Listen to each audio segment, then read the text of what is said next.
देखिए अब जो हमारा रह गया था स्प्लिटिंग टेंसाइल स्ट्रेंथ रह गया था, ठीक है, उसके बारे में हम डिस्कस कर लेते हैं। स्प्लिटिंग टेंसाइल स्ट्रेंथ, ठीक है। इसमें बेसिकली क्या होता है, हमें एक सिलेंडर बनाना होता है जिसका साइज़ जो होता है, इसमें वो साइज़ रहता है 150 mm का डाया, 150 mm का डाया रहता है आपका, ठीक है। और ये 300 mm की इसमें क्या होती है, लेंथ होती है, ठीक है। एक सिलेंडर बनाना होता है, इस टेस्ट को कंडक्ट करने के लिए हमें कंक्रीट का एक सिलेंडर बनाना होता है जिसका साइज़ कितना होता है 150 mm, और लेंथ उसकी होती कितनी 300 mm, ठीक है। तो मैं एक रफली यहाँ पर एक 3D व्यू बनाने की कोशिश कर रहा हूँ।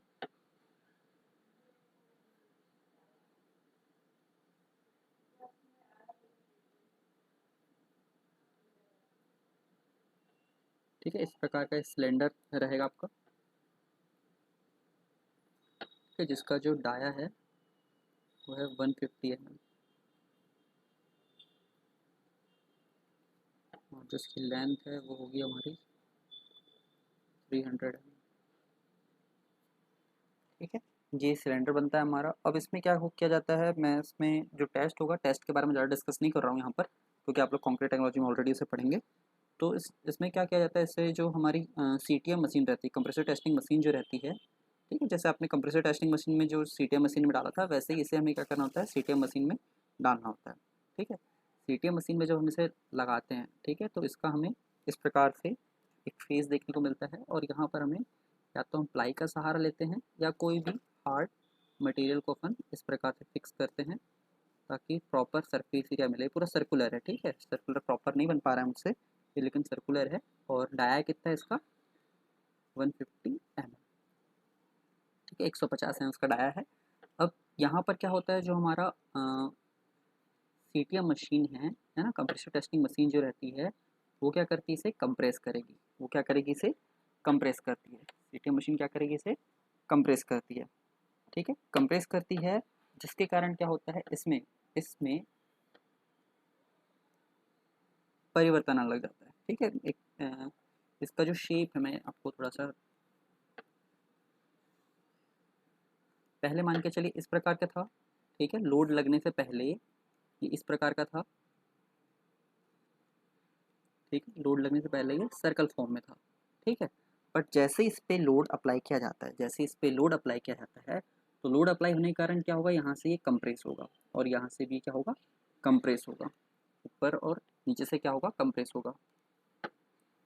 तो यहाँ पर क्या हो रहा है, इस पर कंप्रेशन फोर्स लग रहा है, यहाँ पर इस पर क्या हो रहा है, कंप्रेशन फोर्स लग रहा है, ठीक है, कंप्रेशन फोर्स लग रहा है। और इधर तरफ, ठीक है, एक मिनट, यहाँ पर क्या होगा, इसमें इस साइड और इस साइड से क्या करेगा, फैलेगा या एक्सपॉन्ड करेगा, ठीक है। एक्सपॉन्ड कर रहा है मतलब यहाँ पर क्या इसमें लग रहा है, टेंशन लगेगा। यहाँ पर क्या लगेगा, इसके टेंशन लगेगा, यहाँ पर क्या लगेगा, टेंशन लगेगा, जिसके कारण ये क्रैक यहाँ से हो जाएगा, जिसके कारण ये इस प्रकार से क्रैक हो जाएगा। जिस पॉइंट पर या जिस भी लोड पर ये क्रैक स्टार्ट हो जाता है, क्रैक आना इसमें स्टार्ट हो जाता है, उसे हम नोट कर लेते हैं, और वही क्या कहलाता है, इसका स्प्लिटिंग टेंसाइल स्ट्रेंथ कहलाता है। वो क्या कहलाता है, उसका स्प्लिटिंग टेंसाइल स्ट्रेंथ कहलाता है। आप लोग सारे टेस्ट करेंगे, अभी कंक्रीट टेक्नोलॉजी आपका सब्जेक्ट आ गया है, तो उसमें आपको सारे टेस्ट देखने को मिलेंगे, और मशीन भी है कॉलेज में, तो आपको सारी चीज़ इसको देखने को आसानी से मिल जाएगी, ठीक है। तो अपन वो सब डिस्कस करेंगे बाद में। अभी यहाँ पर जो RCC के लिए इम्पोर्टेंट है, यहाँ पर हमारा जो डिनोटेट इसे किया जाता है, इसे FCT से रिप्रेजेंट किया जाता है, ठीक है। और इसका फॉर्मूला होता है 2p/πdl, ठीक है। 2p/πdl सिंपल सा है, ये स्ट्रेस है, स्ट्रेस इज इक्वल टू क्या होता है हमारा, स्ट्रेस इज इक्वल टू होता है area, sorry, load upon area, ठीक है। क्या होता है, लोड अपॉन एरिया। अब ये एरिया पाइडियल कहाँ से है, इस पूरे सर्कल को देखें, तो जो क्रॉस सेक्शन जहाँ पर मतलब लोड आ रहा है, वो ये वाला एरिया है, कौन सा एरिया है, पाइडियल है। और यहाँ पर जो लोड लग रहा है, लोड कितना लग रहा है, 2p लग रहा है, एक ऊपर से एक नीचे से, तो इसलिए यहाँ पर हमने कंसिडर कर लिया इसे 2p, ठीक है, इसे हमने कंसिडर कर लिया है कितना, 2p। ये आपको फॉर्मूला याद रखना है, ठीक है। अब बात आती है कि IS कोड 456, IS कोड 456 के द्वारा बताया गया इसका वैल्यू कितनी होती है, के द्वारा बताया गया इसकी वैल्यू कितनी होती है, तो F C T is equal to होता है हमारे ये 0.66 एफ सी आर। ठीक है, ये सी आर मतलब क्या है, अभी हमने पढ़ा था सी आर मतलब देखो यहाँ लिखा हुआ है एफ सी आर, ये क्या है, फ्लेक्सुरल स्ट्रेंथ या फिर मॉडुलस ऑफ रप्चर का है या फिर क्रैकिंग स्ट्रेंथ का है। ठीक है, ये क्रैकिंग स्ट्रेंथ का कितना होता है, 0.66% होता है। ठीक है, 0.66 टाइम्स होता है किसका, एफ सी आर का। अब चूंकि हमें एफ सी आर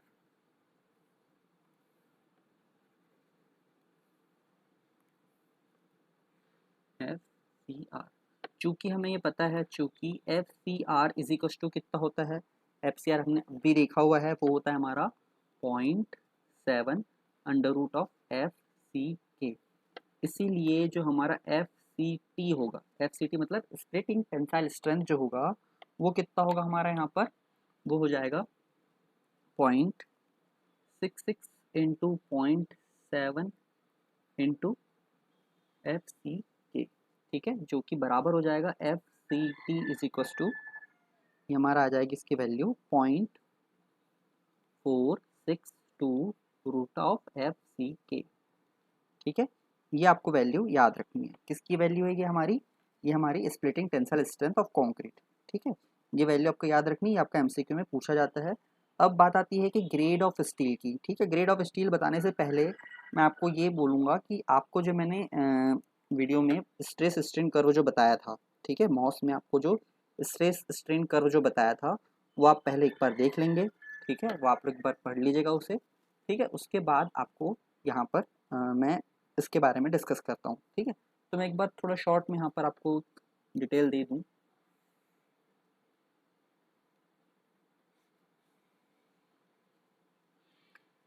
ठीक है, यहाँ पर हमारा रहता है स्ट्रेस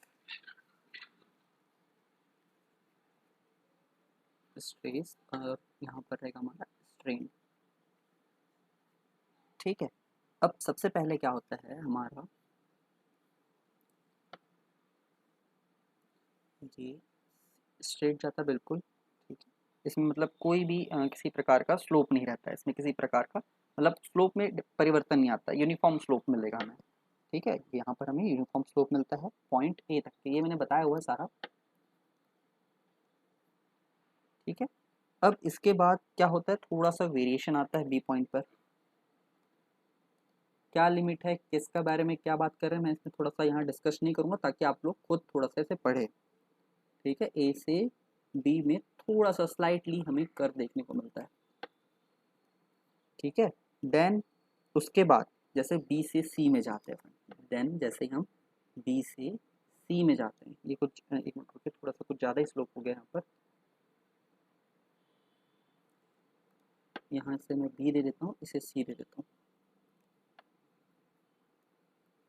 ये पॉइंट बी है, ये पॉइंट सी है। ओके, ठीक है, तो ये जो पॉइंट सी है हमारा क्या,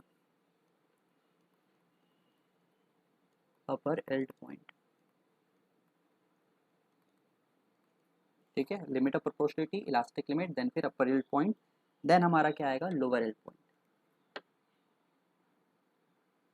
देन हमारा क्या आएगा फिर यहाँ लोअर एल्ड पॉइंट। ठीक है, देन यहाँ पर एक स्ट्रेट रेखा, लगभग लगभग स्ट्रेट मैंने बताया हुआ है, यहाँ पर हल्का हल्का वेरिएशन रहता है। देन पॉइंट ई, देन ये पॉइंट ई हुआ हमारा, पॉइंट ई और डी और ई जो है हमारा क्या है, प्लास्टिक जोन है। डी और ई लिख कर हमारा क्या है, पूरा प्लास्टिक जोन है। मैं अभी लिख दूंगा, एक काम करते लिखते हुए चलते हैं कि ये जो हमारा क्या है, ये डी है और ये डी पॉइंट जो है हमारा क्या है, लोअर फील्ड पॉइंट है। और ये डी से लेकर ई तक के जो है, डी से लेकर ई तक जो है, ये क्या है हमारा प्लास्टिक जोन है। क्या है ये, प्लास्टिक जोन है। ठीक है, अब बात आती है ई से हमारा कर्व चेंज होगा, ई से हमारा कर्व जो है चेंज होगा, इस प्रकार से बनेगा। ई से लेकर एफ तक के, ये एफ है, ई से लेकर एफ तक के। एफ क्या है हमारा, अल्टीमेट पॉइंट, एफ क्या है हमारा अल्टीमेट पॉइंट। ये कहाँ से प्राप्त हो रहा था आपको ये स्ट्रेन कर्व, ये अपन ने पूरा डिस्कस किया हुआ है मॉस में। तो आप वाला जो भी आपका था वीडियो वो आप देख लीजिएगा, ठीक है। वीडियो या फिर आपके पास जो भी डेटा आपने बनाया होगा क्लास टाइम पर वो आप एक बार देख लीजिएगा, ठीक है। और ये ई से लेकर एफ तक के जो होता है ये कहलाता है आपका क्या, स्ट्रेन हार्डनिंग, स्ट्रेन हार्डनिंग कहलाता है, ठीक है। स्ट्रेन हार्डनिंग कहलाता है ये वाला पोर्शन, ठीक है। कहाँ से, ई से लेकर एफ तक के, ठीक है। एफ के बाद ये जो जी पॉइंट है, एफ के बाद ये जो जी पॉइंट है ये कहलाता है हमारा क्या, फ्रैक्चर पॉइंट, फ्रैक्चर पॉइंट कहलाता है, ठीक है। और ये वाला जो है एफ से लेकर जी तक के ये कहलाता है हमारा क्या, necking zone, necking zone,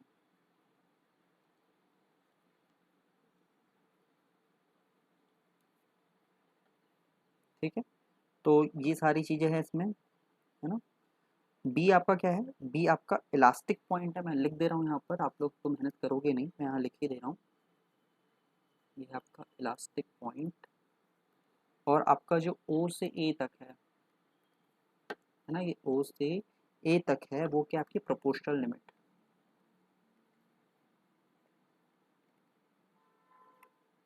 proportional limit, ठीक है।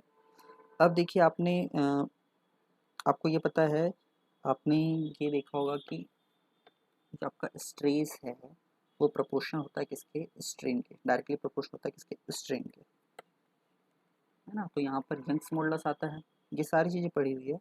तो यंग्स मॉडुलस को हम कह सकते हैं क्या, स्ट्रेस अपॉन स्ट्रेन, या फिर ऐसे कह सकते हैं कि एक प्रकार का क्या है, स्लोप है, क्या है ये, एक प्रकार से हमें स्लोप देखने को मिल रहा है, ठीक है। मैं इसके बारे में और डिस्कस करूँगा आगे, आपको बताऊँगा, ठीक है। तो देखो स्लोप के मैं बारे में बता देता हूँ आपको, मान के चलिए कि जो एक्चुअली होता है वो लिमिट ऑफ प्रोपोर्शनलिटी तक एप्लीकेबल होता है ना। तो मान के चलिए यहाँ तक केवल है क्या हमारा ये वाला जो है यंग्स मॉडुलस ऑफ इलास्टिसिटी, इसके बारे में डिस्कस कर रहा हूँ। अब ये हमारा क्या है, ये हमारा स्ट्रेस है, ये हमारा हो गया क्या, स्ट्रेस,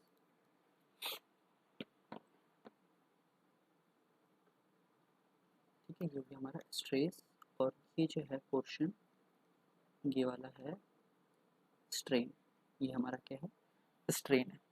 तो हम बात करें यदि टेन थीटा की, यदि हम बात करें टेन थीटा की,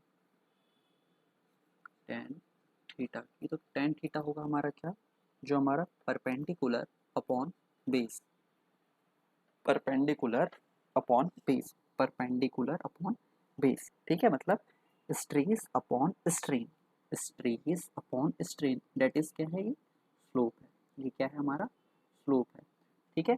ये स्लोप क्या है, स्लोप होता है हमारा क्या, यंग्स मॉडुलस ऑफ इलास्टिसिटी, ठीक है, याद रखना, परपेंडिकुलर अपॉन बेस से आपको याद रखना है इसको, ठीक है। और यंग्स मॉडुलस ऑफ इलास्टिसिटी होता क्या किसी मटेरियल का, ये बताता है उस पर्टिकुलर उस पर्टिकुलर मटेरियल की स्टिफनेस, उस पर्टिकुलर मटेरियल की क्या बताता है, स्टिफनेस। और स्टिफनेस मतलब ये होता है कि एबिलिटी टू मतलब एबिलिटी टू रेजिस्ट डिफॉर्मेशन, ठीक है। मतलब किसी भी डिफॉर्मेशन से अपने आप को बचाने की क्षमता, ठीक है, क्या कहलाता है आपका, स्टिफनेस कहलाता है, ठीक है। अब ये जो हमने कर्व बनाया हुआ है, कौन सा कर्व, स्ट्रेस स्ट्रेन कर्व बनाया है, ये किस मटेरियल के लिए बनाया था अपन ने, ये बनाया था हमने माइल्ड स्टील के लिए बनाया था, ये किसके लिए बनाया था हमने, माइल्ड स्टील के लिए बनाया था। और किस प्रकार का लोड अप्लाई हो रहा था, जो लोड लगाए थे हमने वो लगाए थे हमने टेंसाइल, ठीक है। वो हमने लोड कौन सा लगाए थे, टेंसाइल लोड लगाए थे, तब जाके हमको ये वाला कर्व प्राप्त हुआ था, ठीक है। अब बात करते हैं ग्रेड ऑफ स्टील की, बात करें हम ग्रेड ऑफ स्टील की, ठीक है। कितने प्रकार के आपके ग्रेड होते हैं स्टील में, ठीक। तो देखिए इसे जो लिखा जाता है जनरली, जो हमारा कोड है उसमें तीन जो है मेन बताए गए हैं, Fe250, Fe415, Fe500, ठीक है। और भी होते हैं Fe415D, Fe500D, और भी ढेर सारे होते हैं, बट अभी हमको मेन तीन का डिस्कस करना है, ठीक है। यहाँ पर जो Fe है ये फेरस मटेरियल के लिए यूज़ किया जाता है, Fe दैट मीन्स फेरस, ठीक है।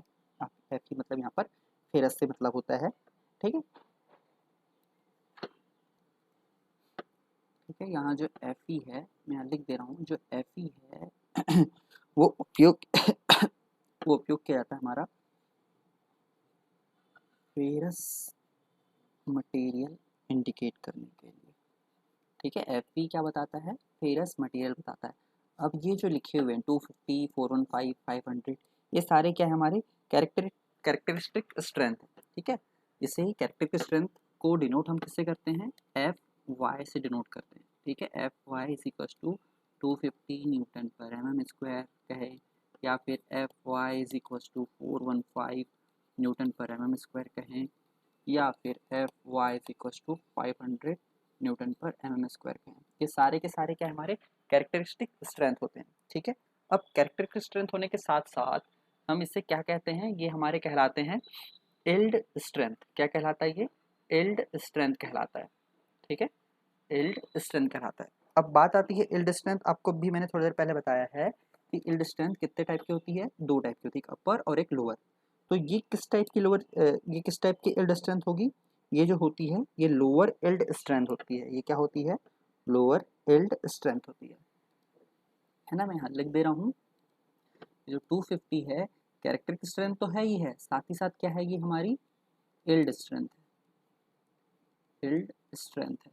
और अब पूछा जाएगा आपसे कि किस प्रकार की इल्ड स्ट्रेंथ है, तो आपको स्पेसिफाइड करना है कि ये हमारी लोअर इल्ड स्ट्रेंथ होती है, ठीक है। ये क्लियर हो गया होगा मेरे ख्याल से। ग्रेड आपका स्टील के भी ग्रेड क्लियर हो गए हैं, और कंक्रीट के ग्रेड भी मैंने क्लियर करा दिया है, और जो इसमें कर रहते हैं वो मैंने दोबारा से रिपीट करा दिया है। अब इसके आगे का जो टॉपिक है वो अपन नेक्स्ट क्लास से कंटिन्यू करेंगे। Thank you.